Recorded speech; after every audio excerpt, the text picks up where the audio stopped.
bitta pul apparat mod kiramiz. Modga kirganda denom turadi. Denom bu o'sha birinchi ko'rgan pulini, ya'ni nominal funksiyasida ushlab beradi. Enter tanlaymiz.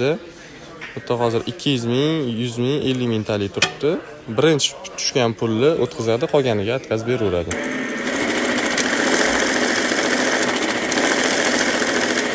O'shanda 200 mingtalikni ajratib berdi.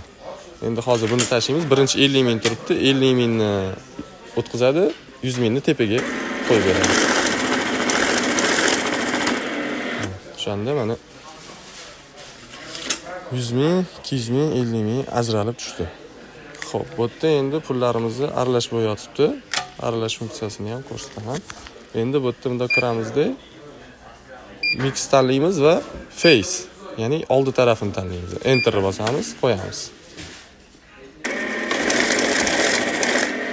Bu yerda hozir oldi tarafini oldi.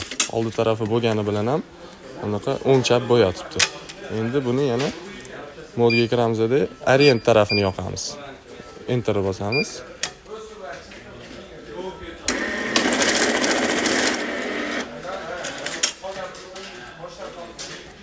Shunda pulimiz mana taxlandi.